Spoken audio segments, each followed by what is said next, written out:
Welcome, everybody. We're here today to celebrate the release of Carolyn's first book. I'm Roger Pinn. I'm senior counsel at a public relations firm in Orlando, Curley and Pinn.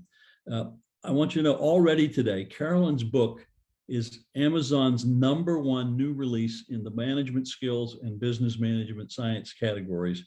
And we're ranking in several other areas as well. We'll talk about how we can all help her drive up that recognition as we go today.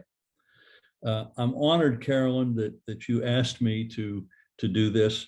By the way, we should tell everybody this is being recorded, so be careful what I say.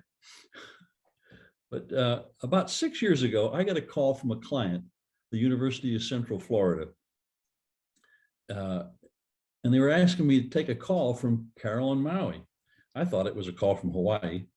But she consults with UCF on leadership development and counsels members of their team who've been identified as future leaders. One of those was my direct client, Grant Heston, then head of marketing and communications, who'd go on to become chief of staff for the president, John Hitt. You'll meet Grant in a few minutes. Carolyn arrived at our office to talk about Grant's strengths as well as areas where she might be able to help him. I promised him today I wouldn't talk about any of them, but I was fascinated by her approach.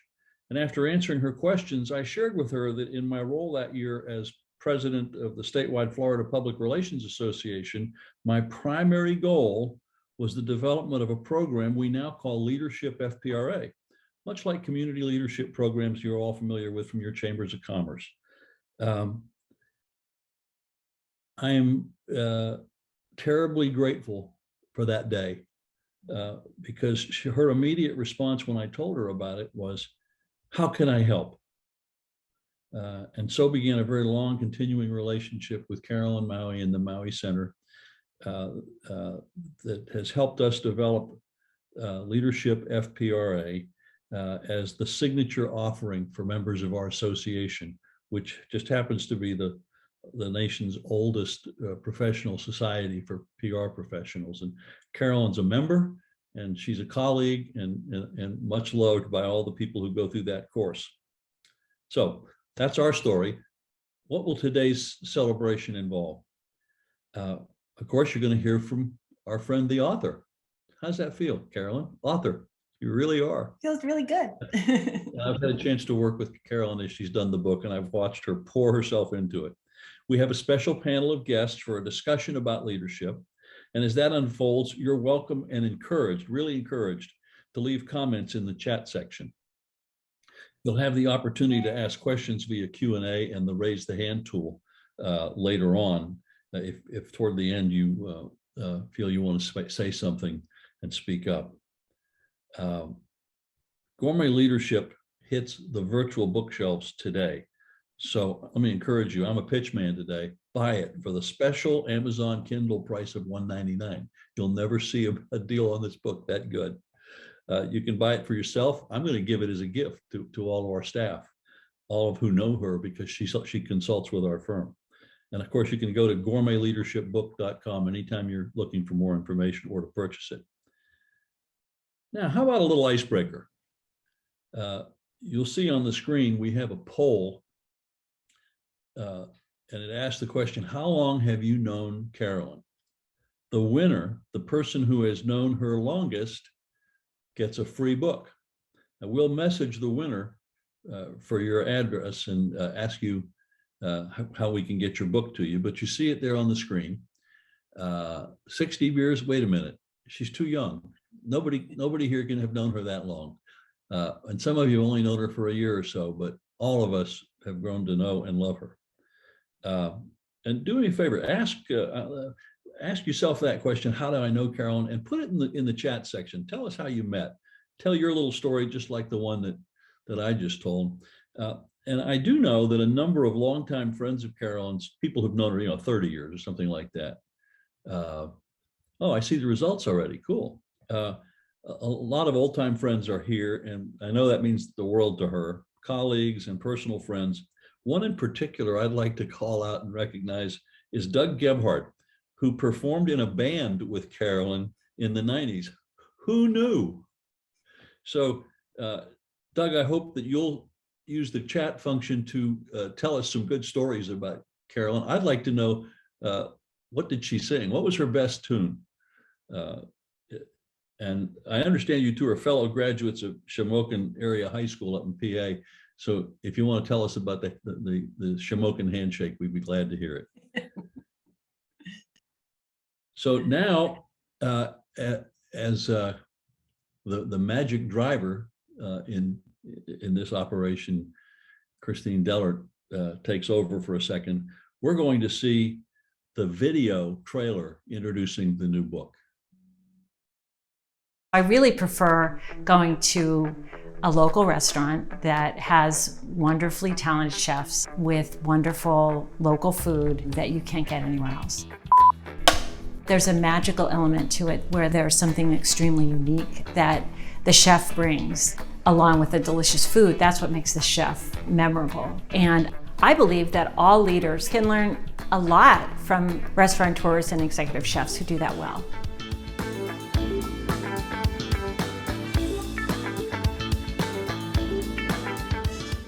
Gourmet leadership is the ability to combine excellence in whatever the industry that the person is in, along with the ability to delight others with their unique secret sauce, that thing that makes them memorable and different and really turn up the heat on their strengths. I believe that good leadership does require specific ingredients. I mean, there's certain techniques and certain aspects of leadership that really have to be in place, or the leader's not going to be as effective as they could be. As part of writing the book, Gourmet Leadership, I had the opportunity to interview a variety of chefs, and I wanted to get their stories and their perspective on that combination of ingredients and also secret sauce. And I found them so inspirational, and each story brings out a different aspect of leadership, whether that be the importance of building a team or looking at the uniqueness of each person or getting in immediate feedback, or creating an esprit de corps with a team and having fun. All of those things were really interesting and really inspiring, and I think add a unique dimension to the book.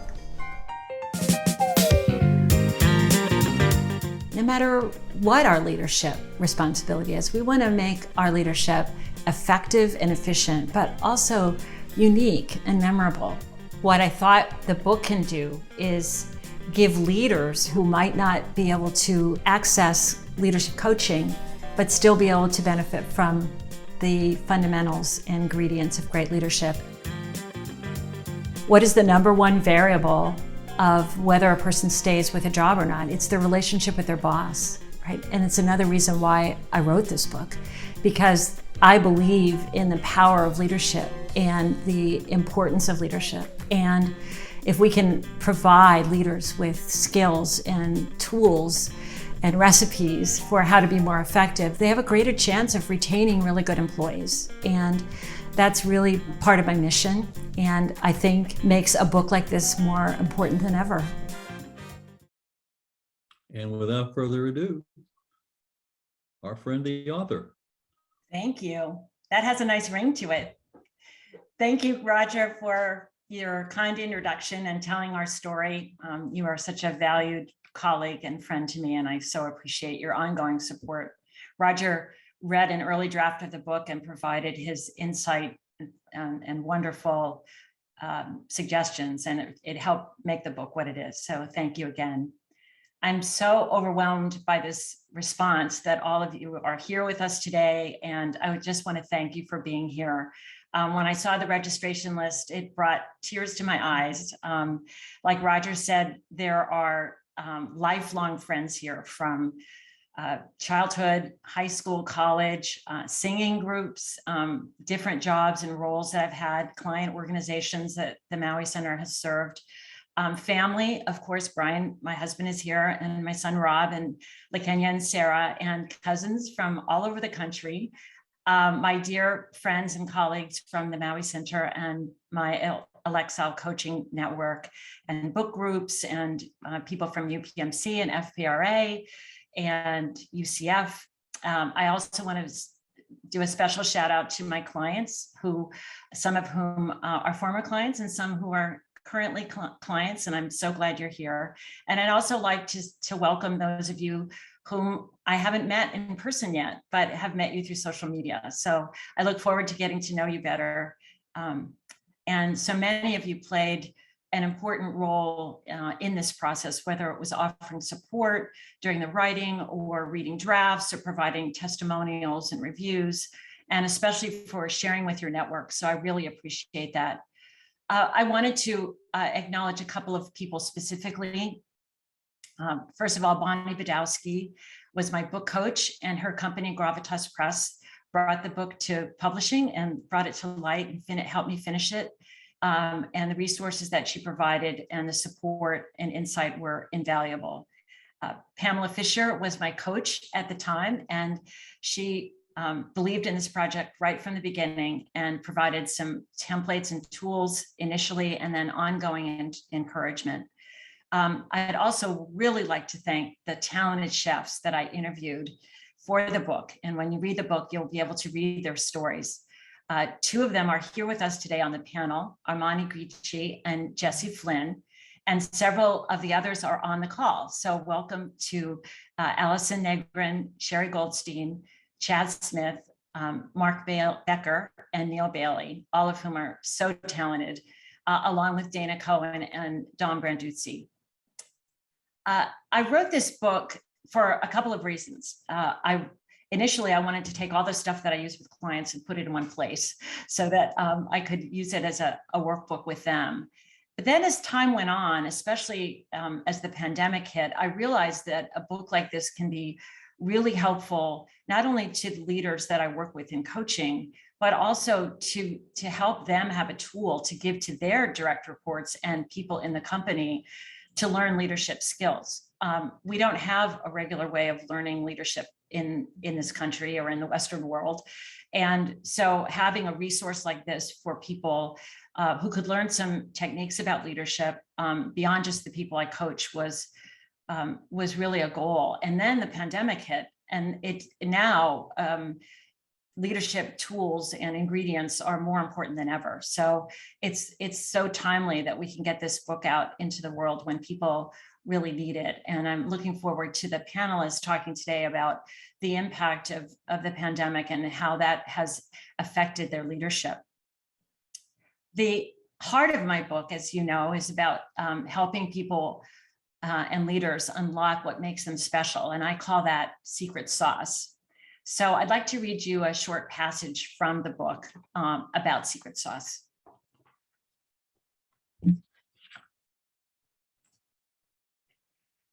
What exactly do I mean by secret sauce? Secret sauce is what makes a leader memorable. It's what makes you, you. It's often fueled by interest or hobbies like sports or music or gardening. It's a comfort level and a love of something that is part of your identity. Your secret sauce is a combination of your strengths, experiences, passions, and perspectives. It's your unique flavor that sets you apart from others. These different, sometimes quirky experience and talents may include a bit of whimsy. I worked with a distinguished executive leader who always wore socks with Disney characters on them. Secret sauce can add delight, fun, and interest. It's also most likely what adds to your happiness. It's something to be embraced, celebrated, and leveraged to get the job done, all while enriching the experience of working with you. When you bring it to your leadership at work, you bring your whole self, and that creates energy, interest, variety, and trust. Once you identify your secret sauce, you can be creative, adding interesting, different ways of looking at things, spicing things up, and honing your leadership essence. My dentist of many years displayed photos of himself golfing with professional football players. During dentistry procedures, I was pleasantly distracted by images of this skinny, white, balding little man surrounded by towering, smiling African-American athletes. His secret sauce was on display, And that's what I remember most about him. Secret sauce can be an effective communication tool, inviting people into informal discussions about that art on your wall, the photos of your soccer team, that music you are playing, the smell of the cookies that you baked that are sitting on your desk. It invites conversation, and that naturally leads to building trust. When your secret sauce is on display, the message is, here I am, and it is magnetic. Others want to know more about you. What's so great about it is that it gives the people around you permission to bring their secret sauce to work too.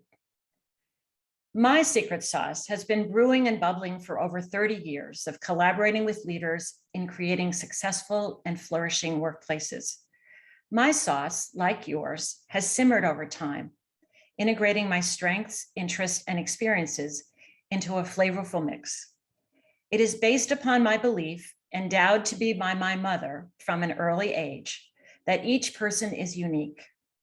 I remember her telling me as a little girl, there is no one in the world quite like you. This belief has stewed throughout my life and work, guiding me in my path to assist others in becoming the best they can be. It fuels my interest and passion for seeing the differences in each person and helping others achieve their heart's desire by using their own special talents, passions, and views on life. Since I'm also a singer, writer, cook, and baker, I'm apt to bring in stories and anecdotes from these creative aspects of my life that illuminate a point or shed a different light. I bring my love of life to my love of people. That's my secret sauce. Whether I'm talking with a client about a growth strategy, a challenging project, a conflict between members of a team, a funny moment, or an insight, I want to bring a spark to every conversation that allows people to be themselves as individuals, while also seeing something bigger and better that will contribute positively to the world.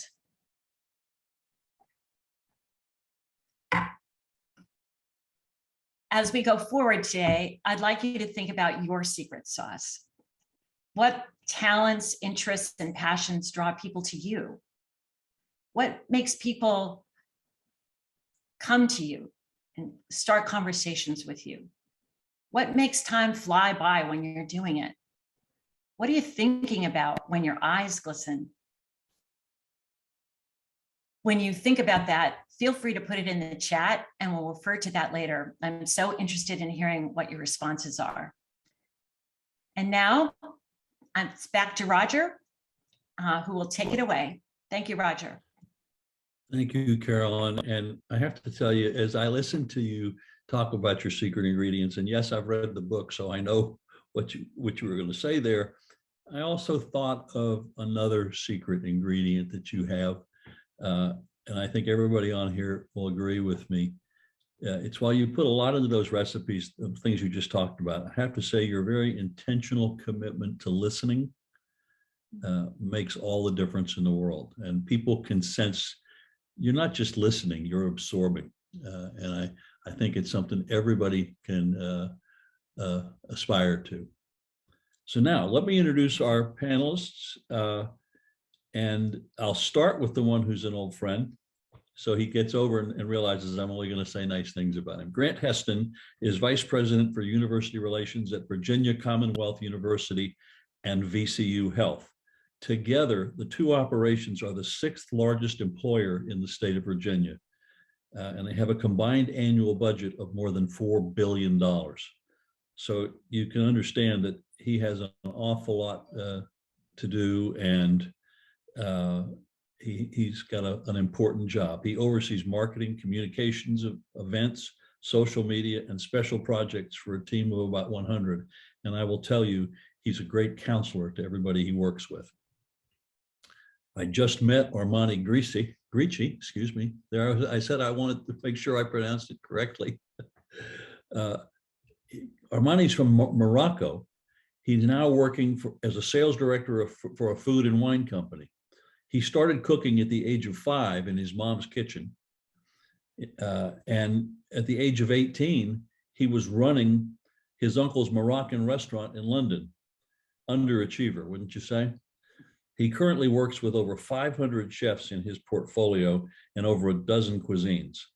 His other loves are music and painting. I see this common thread of creativity among our guests. Ellie Monaco is a leader in talent management at ANSYS, a global software simulation company. Ellie drives programs that foster an inclusive culture and bridge gender and diversity gaps globally. Before transitioning to tech, Ellie spent over 15 years on university campuses, including Carnegie Mellon and UCLA, where she led training and organizational development teams. She drove the global change initiatives and provided developmental coaching to hundreds of employees worldwide. Jessie Flynn is the owner and executive chef at Gourmet Today in Leesburg, Florida, where she prides herself in doing things differently. I knew this was going to happen.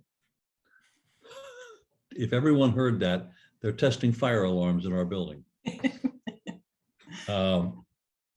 Jessie never wanted to prepare the same meals day after day in a restaurant. Instead, she loves the joy and freedom of testing, tasting, and creating her own recipes. Her company caters everything from corporate meetings to weddings to charity dinners. Now, let me start. I'm going to ask each of you an individual question, and I'll start with you, Armani. I'd like to start with talking about leadership strengths. In her book, Carolyn calls them magic ingredients and says the best leaders know their strengths, how to articulate them, and how to bring them out in others. Armani, what are some of the strengths you bring to your leadership? How do they play a role in your success? Well, hello, everybody, and thank you, Caroline, for being part of this magnificent event. I was actually introduced to you by Nancy Parson, yes, who actually led me to this career I'm in, so it's a small word. But thank you, Roger, for your question. You know, being a leader is something very pivotal nowadays, especially in the current climate we're under. For a long time, I've observed that there's a lack of leadership, not just in this country, but on the planet. So what do I bring? I've been learning through my experiences that this world, especially this country, is full of people from all over the world. So you have to understand culture. You have to understand the people that you work with, what might be obscene to them, what might be good for them. So for me, my secret is to understand the individual, know where they come from. If I can speak their language, is even better. I speak about 5 languages. So I feel this connection, almost the subconsciousness, always helps keep a solid relationship and have a way of telling people things that they can do, not being unfair or demanding stuff that is beyond their capacity. So I always like to know where the person stands physically, mentally, how far I can push, and I register that into my, let's say, brain and deal with them as things go. You know, being the leader, it doesn't happen overnight. People say you were born a leader. There's some truth to that, but I think you build yourself to become a leader if you are interested in that field. It comes from experiences, failures, things that you've done in the past, and you look at yourself and say, okay, I can't do that anymore. I have to correct myself. But not everybody is like that. Some people don't have that internal monologue. So that's when Caroline comes in and helps people into becoming leaders and sort of push things that they can't do themselves. So, you know, from my experience, I've always been in touch with the esoteric stuff of my personality, i.e. the subconsciousness. I understand myself, and I would like to sort of emulate that when I'm dealing with people, to give you the short, long answer. Armani, I'd like to just jump in here. One of the things we talked about when I interviewed you for the book was how you were in a profession that didn't suit you. And you ended up going through a process and realizing that you really needed to follow your strengths and your passion. Can you tell us a little bit about that story? Absolutely. And that's why I mentioned Nancy Parsons, because she was the person that aided me into moving from one field that I detested. That is all due to the lack of leadership. I come from a third world country. I'm an artist, but my parents wanted me to be a pharmacist or a banker. I followed finances and I became a banker, something I abhorred. But deep down, I always felt there was another call for me to explore, and nobody could push those buttons. That even being here in America, it had to be the right person. through my girlfriend, it connected me to Nancy, and then boom, there's the light that kind of started telling me, okay, you're supposed to be in things that are artistic, food, or arts, and all of a sudden I'm happier. 5, 6 years ago, I hated my career.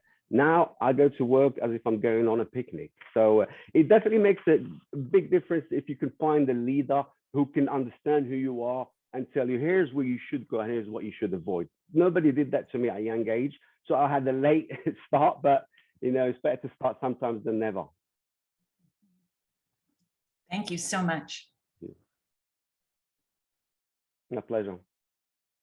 A news flash, Judy Stoddard won the book. Congratulations, Yay, Judy.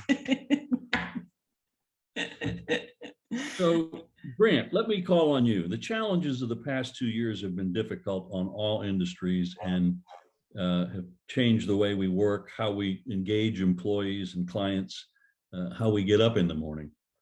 How have you kept your teams motivated throughout the stress of the past 2 years? Thanks, Roger. That's a great question. And, there's no pressure like talking about leadership to a Zoom full of leaders, right? So I say this all very humbly. But the word I think about is purposeful. I think being in this virtual environment, you have to be much more purposeful than you've been in the past. And I'll give you an example. I started at VCU in the middle of the pandemic. So I came up here and my first day on the job, had like 6, 7 people in the office met. It was great, feeling good. Next day, there were like 2 or 3 people in the office. By day 3, I was the only person here. And for the next couple times I came up, I was the only person in the office, and it was very isolating. But everybody felt that way too. It wasn't just me. So I tried really hard to be purposeful about when meetings were starting or ending, asking how people are doing, how is the family, how are you dealing with the stress, right? Be purposeful about showing compassion, about being flexible for life events that pop up. I'd also add being purposeful about accountability, because we're in a pandemic and it's really tough, but these are jobs too. So we have to be purposeful about balancing that flexibility and compassion with accountability. And then the last thing is trying to be purposeful of everyone's working 60, 80 hours, odd times during the day, weekends, trying to step out of the daily grind as best we can. So I stole this from a friend of mine who works at the Gates Foundation, and they do something like this, and we implemented it. We call it Focus Fridays in the division. And that's a day where we will not schedule internal meetings on a Friday. Now, the president's office may schedule something, or the CFO may schedule something, and that's fine, but we don't schedule internal meetings. And what that's done is it's freed up, even if it's only 4 hours a day or 5 hours a day, it's one day where you can read, catch up on work, plan for the future, be a bit more proactive about longer term projects. And so that's just trying to be purposeful about what we do, because in the virtual world, it can be really easy to let all those types of things just slide.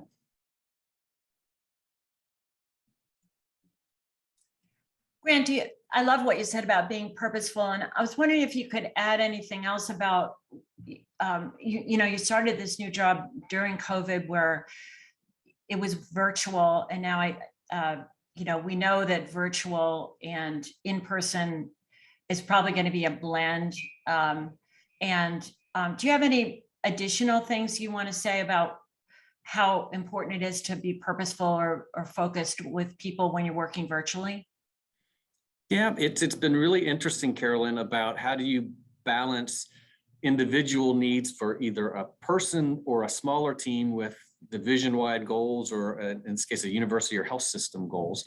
And so we've tried to provide a structure for work that says, hey, we're probably not going to be totally remote forever, right? But that doesn't mean we're also probably not going to be back in the office 5 days a week like we were before too. So for instance, what works for a social media team of 5 or 6 people? Let's develop that plan for them.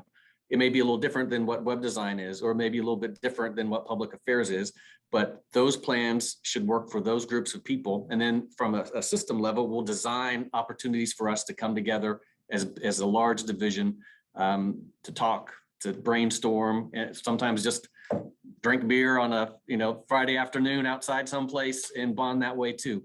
So we're trying to balance those individual needs with that collective need as well. Yeah, great. Thank you so much. I knew that Grant would mention drinking smoothies at some point. I learned from the best, Roger. Old code name for a leader of ours. Ellie, leaders are facing many challenges today, especially around retaining top talent. We know feeling valued by one's boss and by the organization is critical to keeping good employees. What is the biggest challenge facing leaders today, in your view? And how do you help your organization tackle these challenges and hopefully retain their best talent? Thank you so much. First of all, thank you, Carolyn, for inviting me. I'm honored that you included me in this phenomenal event. You know, we've worked together for many years. You've helped me both individually, and then of course, you've been such a phenomenal partner as I've transitioned, you know, in helping organizations, all different organizations. So I feel very honored to be here.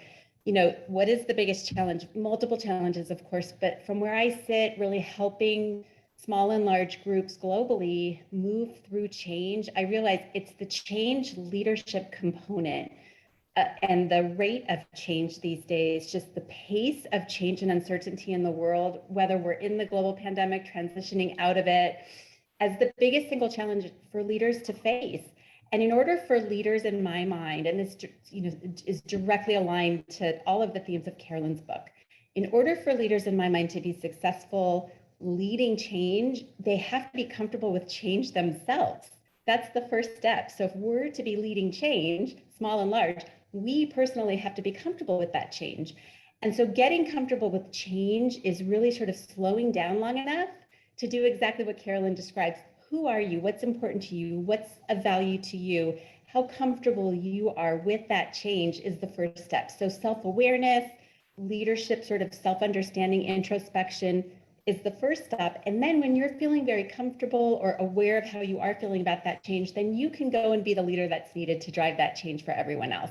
Because the single sort of common denominator behind everything today is that behind everything is a person, an individual person who wants to come to work and do their best work. They want to make an impact. They want to have, you know, a deep level of sort of meaning in their work, a little bit of what sort of Armani was just saying. And so really getting comfortable with yourself, being very mindful and thoughtful about how you feel about a particular change so that you can be the leader that you need to be for your teams, and so that you can really help everyone, you know, get behind the mission and the sort of vision. And, you know, Carolyn has helped me individually with my own sort of, you know, areas over the years, and then helping leaders get comfortable with it. They are tapping into what, you know, you describe as that secret sauce, and then helping everybody else tap into what's going to help them be successful as well. You know, because unfortunately that pace of change, I don't think it's going to go anywhere.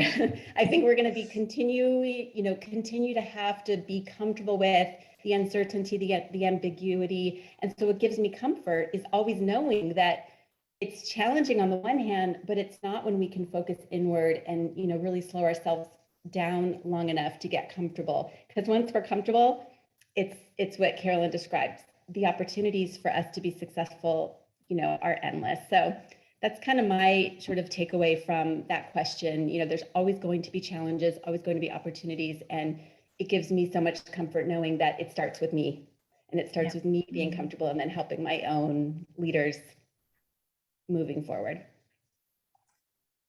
So great. Thank you, Ellie.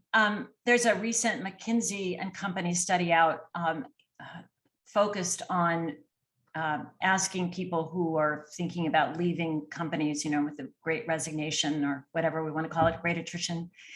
And one of the big disconnects, you know, they asked a group of managers, and then they asked people, staff in companies. And one of the big disconnects is that employees are asking to be valued at work and to be valued by their manager. And also that they want to have a sense of purpose at work, like what you were just saying. Do you have any thoughts or examples about how leaders can demonstrate that they value employees? Like, can you think of an example or two that you could tell us about? Yeah, interestingly, when we look at theory of sort of what motivates employees, once we take those basic fundamental needs off the table, like equity in terms of things like pay and benefits and sort of those fundamental things that, you know, we all come to work for, The single most important thing, and Carolyn, you alluded to this, is the connection you have with the people around you. Again, because for all of the amazing innovations with things like artificial intelligence and the sort of great, way in which we're going digital globally, people are still driving everything. And so the secret sauce, using that same analogy, is the people piece. And so I use it as such a great opportunity with my leaders and with the folks that I work with to say, it's not any different than when you pick up the phone and you call a friend. It's not any different when you have a meal together with your family. That connection point with people is going to be very important, and it's going to make the difference. When people feel engaged, it's when they've got colleagues they can be themselves with, they can come to work and feel authentic, they can say things and they won't feel sort of fear of being excluded. And so sometimes in even large companies, such as the ones that I've typically worked with, it's still one person at a time. It's still one team at a time. It's still one connection point at a time. And when people feel that they can connect with those folks, there's a larger indicator that they'll want to stay. Not for sure, because it is the great resignation or the great, I think we're hearing reassessment, meaning this is a great opportunity to really think about. So, some companies who may be leaving, those companies are also gaining. People are really thinking mindfully about where they want to go and work. But to the extent that we can connect people with people, build relationships, real relationships, one person at a time, one team at a time, we're going to have so much more of an opportunity to help people feel and want to kind of stay and go. And that purpose, people want to come to work and thrive. Carolyn, you've said it so well for so long, and you really, this is like true to your mission and your purpose. People want to come to work and do great work. They want to connect. They want to have a good time. They want to feel like they're making an impact. So I think that's a great opportunity to just, have those interpersonal connection points with people, even often informally, to be able to focus on those retention factors. Thank you. That was so beautifully said. Thank you, Ellie. This is great. Jesse, Carolyn talks in the book about the transition from doer to leader, as well as the importance of delegating. Tell us how you utilize other people in your leadership role, and what are effective ways you use to engage and motivate others?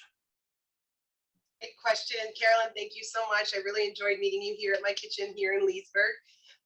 So this question actually goes, and Ellie mentioned something about equity, and in food service, there's a couple things that are very understood. It's a lot of people's first jobs. So I have people coming in who are green, and then the world has changed quite a bit.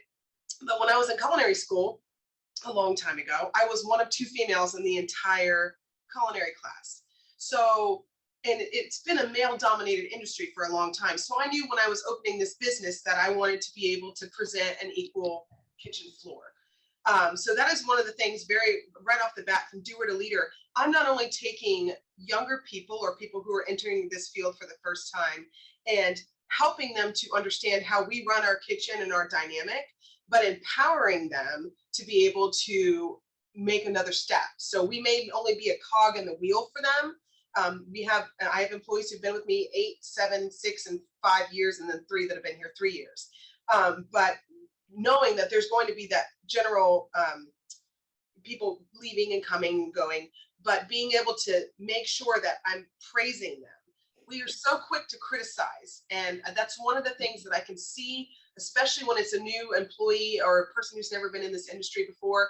The world is so critical. So what I try and do is be able to say, if I'm going to criticize for something, I want to counterbalance that with praise. It's not always feasible, but being able to see people's reactions to that, and they bloom, they blossom when they do that.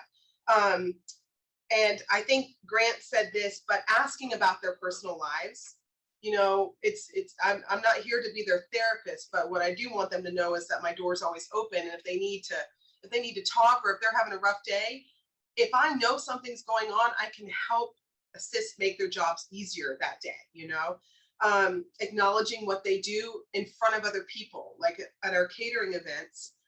I'll bring out my kitchen staff, or bring out the wait staff or serving staff and say, this is Tammy, and Tammy cooked your steak today.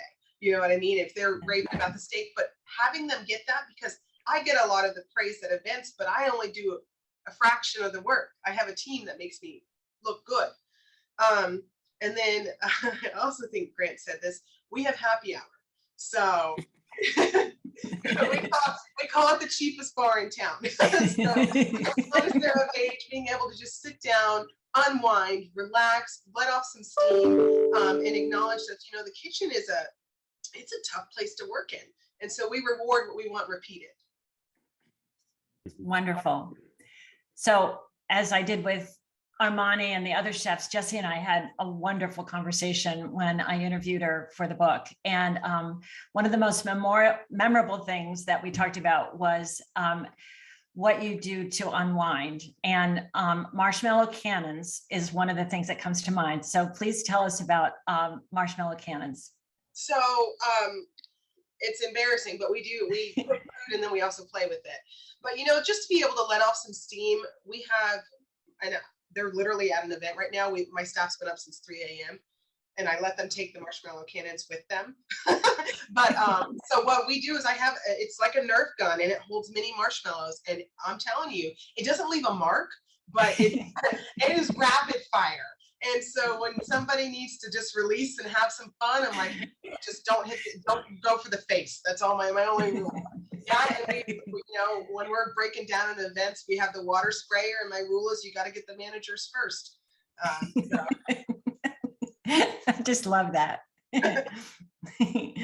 Thank you so much. Now for all of you, it's kind of a wrap up here. The crux of Carolyn's leadership metaphor is a leader's secret sauce. What sets you apart and draws people to you? Tell us what your secret sauce is and how you use it in leadership. Let's go. Grant, we'll have you first. I knew you were going to do that, Roger. It's a good question. I guess my mind is, I don't know if there's anything that sets me apart or makes me special, but one of the things I try to do is lead with optimism and enthusiasm. I think optimists sometimes get a bad rap because it's like, sometimes people think of it as just putting your head in the sand and pretending like there's nothing wrong. Or I view optimism as really clearly identifying a problem or challenge. And the optimism comes in, we're saying, here's our plan to get through it, right? Here's how we're going to deal with it. And here's how we're going to emerge better on the other side. So I try really hard to be optimistic. In the enthusiasm part, my mind's just drawn to a story from years ago. I had the great privilege to work for someone who was a retired Navy admiral. And when I started working for him, I was a little worried that this was going to be really strict chain of command, you know, sir, you know, if I got something wrong, I'd be in the brig somewhere. But I was so wrong. And the admiral is so led with such integrity and compassion and enthusiasm. And what I remember most about him is two things. One, he had such confidence and trust in me well before I earned it or deserved it. And that just made me feel good. And then two, we were preparing for some big board presentation and he was in his office working on it. We were only about an hour or so before, and I was coming back from lunch and there was a car with a really probably like 80, 85-year-old couple in it. And they were lost, looking for where he could get his, I think his Navy veteran ID badge redone. And I didn't know where it was, but I knew the Admiral would. So I kind of knocked on his door. I said, Admiral, I'm really sorry to bother you. Do you know how to do this? So I told him what was going on. He jumped up from his desk and he said, grabbed his keys and he said, I'm gonna go drive those people over there, show them where to go. And I said, sir, I can do that. You're preparing for your presentation. He goes, are you kidding me? This is the best thing I'll do all week. And so he, in the middle of preparing for this, he led those folks to get their ID card. And I've always remembered that for just selflessness, but just the enthusiasm of it. And so I just, optimism, enthusiasm. I hope if there's anything I can do, I can bring that for sure. And you do. Thanks, Grant. That's great. Ellie, how about you? So there's 2 points I would say. The first one is, I've never, what I bring, I think, it's funny because my children always laugh at me because I'm not a great person when it comes to things like math or technology, yet I work with people who do math and technology all day long. But it's because what I feel like I bring and what's most passionate for me is I've never met a person I just didn't want to learn more about. And so when it comes to leadership development and organizational development, it's all about just, I love spending time getting to know people and hearing what drives them and what are their passions, because it's understanding all of that that then links to what they're doing at work. So for me, my own personal, and I've learned this from Carolyn again really early in our work together, my own personal, thing that I bring is just my commitment to wanting to get to know people. It helps me in every aspect of my life. But another thing I learned really early in my career from mentors in my field, this was like 20 years ago, was I also don't have to be the person, and I say this to leaders a lot, to fix everybody's problems and to take ownership for everybody's problems. What I have to do is be a good listener and be a good sort of person to set the right conditions for leaders to thrive. And so I take that with me, myself, in my own learning when I do, because I love people so much, often kind of want to step in and say, okay, let me help and fix. Instead, I take a step back and say, instead of helping and fixing, let's explore, let's create some conditions to where we can help everybody be successful. So those are my two pieces, but I get myself in trouble a lot because I love people so much that, we can end up talking all the time. So that's what I bring to the table. I'm sure everybody appreciates it. Jesse, how about you? This is a great question. I'll be honest, it's kind of a two-part for me. One of my favorite sayings is, if you're the smartest person in the room, you're in the wrong room. And so I always try and find a way to be around people who I can learn from and grow from. This past year, I had the pleasure of serving as the president for my local Chamber of Commerce, in addition to what I've been doing. And that put me in a position to be able to be around some incredible leaders and people who lead differently, have different industries, but it's something where it's like iron sharpens iron. It really helps you to be able to become better. That and our motto for our company is rare service well done. So I'm a glorified people pleaser. And so it's what I love to do. It's what I love to be able to do and make sure that our clients and our employees are happy as well. Wonderful. Thank you. Okay, Armani, how about you? So for me, the source is like the key of Solomon. When you find it, your life problems are fixed. So I don't think I've found all the ingredients of the sauce. Every day I'm adding to it to perfection. But what I bring to the picture is I put myself in people's position. I lived in many countries. I've encountered many cultures, and I've worked different positions.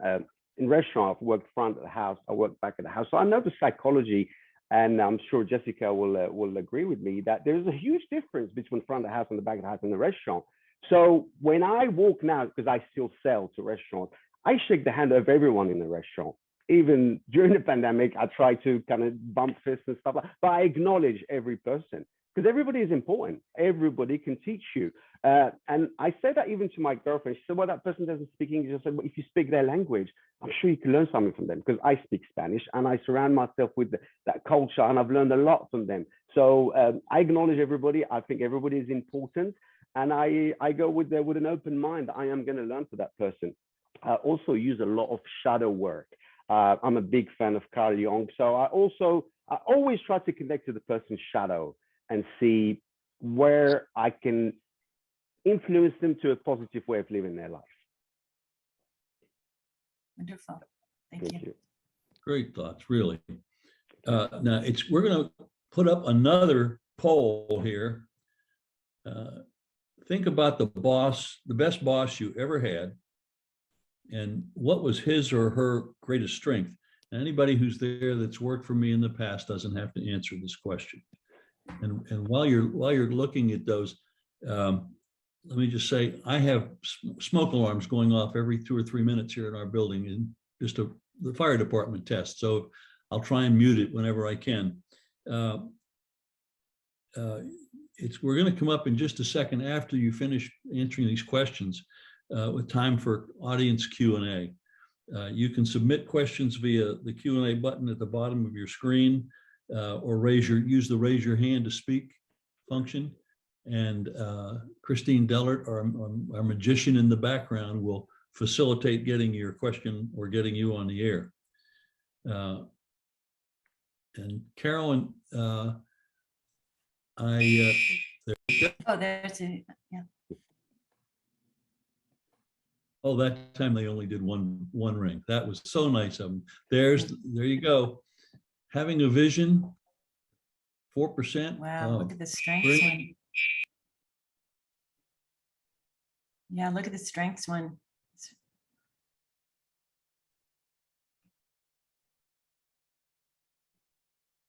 Yeah, cool. Okay, and I now get past my alarms. I'm so sorry about that, folks. So, Carolyn, it's just about that time. If you want to answer some questions, I think that's Sure, what I'm people happy to are answer for. questions. Let me just check this chat here. So it doesn't look like there's any specific questions. I will say that sometimes people ask me what it was like to write the book, and it was hard.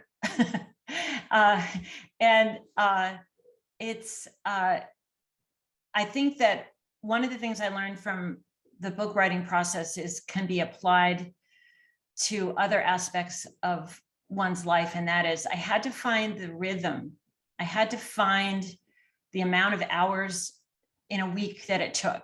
And I needed to fit that into the rest of my very busy and active life. And so that was the number one thing. And I found that for me, I had to schedule 8 to 10 hours a week in order to actually finish what I needed to, what I had started. And that was a big lesson, because I would start and I would work on it for a while, and then I would drop it and I wouldn't go back to it. And then when I went back to it, I had to almost start over. The second thing that relates to coaching is that Bonnie Badowski was such an amazing accountability partner. And I would say that any big project that you're taking on, whether it be something like this or another large project, it's really important to have an accountability partner, and to somebody that holds you to the fire and says, you know, you said you're going to get that to me next Friday. Can you meet that deadline? And because we're so, as human beings, we're so deadline driven. And so it was really, and also having somebody to share the process with was also really important for me. And so those really were the two major takeaways that I took. And I think people talk about that this is my first book, and I kind of shudder a little bit right this minute that it's my first book, but maybe it is. Maybe there will be more, but those are the lessons that I will take away from this book for the next one. Okay, Christine, do we have any other questions? Actually, I have Anne. Oh, Anne would like to speak. I Yeah. think.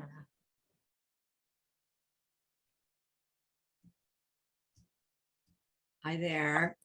I know it's a shock that I might want to say something, Carolyn, but I'm thrilled to be here. And if you could see me right now, I'm holding up my copy of Gourmet Leadership. So I'm very excited about the book. And if I had the opportunity to know you for 61 years, I'd be proud to do so, but I don't fall into that category. I'm really excited for the book. My question was, what was you've set out to write a book, and you have all of these premises and all of these thoughts about, kind of providing information about a topic. And yet along the way, I think there's lots of discoveries and lots of hypotheses that get challenged and get revised as you go along. What was the biggest surprise to you, or one of the biggest surprises to you, and how did it change some of the arc of the book? That's a great question. I think my biggest surprise came from my interviews with the chefs, because I tried to make each interview be about a topic. Like Armani and I talked specifically about strengths, and Jesse and I talked about leadership presence. And each one I interviewed, I tried to keep it open to get as much input, but I tried to sort of, tailor it. And what I found was the overwhelming theme that each of the chefs as leaders talked about was the importance of leading and inspiring a team. That that without a team, especially in the restaurant and food industry, you have nothing. But I found that lesson so applicable to other leadership, right? And not that we don't know that that's important, but it's so germane and so integral to one's success. And one of the things I talk about with leaders when I coach them is that I say, your number one responsibility as a leader is to develop and mentor others and on your team. And then initially they often look at me like I have three eyes, because it's like, well, how am I going to do that with this other job that I have to do, right? And we aren't very good in our culture about delineating the fact that leadership is a full-time job. But most leaders are working leaders. I mean, they have projects to do. They have deliverables of their own, and in that, the importance of spending time, as Ellie said so eloquently, spending time with your team and motivating and having fun with them, like Jesse talked about, and being purposeful, like Grant talked about. I mean, that's the core of leadership, right? Is making sure that your team is inspired and engaged and functioning and has everything they need. And the chefs really emphasize that. Mm-hmm. Great, thank you for that. You're welcome. Well, I think that we need to wrap up. This has been amazing. I want to thank all of you for being here. We're going to put up a quick poll, the third poll. So as I'm saying my thank yous, we can do another poll. But I really want to specifically thank Roger, of course, and our wonderful panelists today, Grant, Ellie, Jesse, and Armani. It's been so inspiring and so interesting. And I so appreciate you spending time preparing for this and also being here with us and sharing your wisdom and insights with us today. I would also like to thank my team, Christine and Kevin and Joyce and Diana, and for everything they've done to help this be such a success. And we're going to have some exciting opportunities that we're going to cook up in the future. So we'll be sending you information about virtual and in-person events that are related to the book. And we look forward to seeing all of you at events in the future. And so, Roger, I'll let you wrap up. Well, thank you, Carolyn. I'm so proud of you. Thank you. You really are officially now an author. But I said I'm going to be a pitch man today. In real life, our friend Carolyn helps organizations. In fact, our firm uses her to help build our leadership team. So I'll close with this pitch. First, don't be shy to call her if you think your organization could use some insight and guidance. And finally, here's a blatant pitch for Gourmet Leadership. As of right now, you can buy it on Amazon for just $1.99. Her paperback will be available next month, but today's purchases drive her author rankings. It's very important for new authors. We all know about bestseller as a title, a title for an author. Oh boy, here comes my sound again.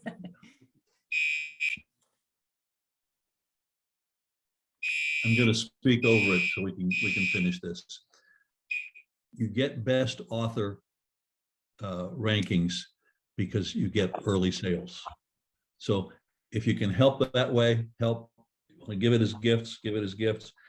Thank you all for being part of this. It was really, really impressive when I started seeing those numbers, over 100 people coming on and joining in. Carolyn, thank you for letting us be part of your very special day, and thank everybody for being here. Thank you very much. Thank you all. Have a great day. You too, bye.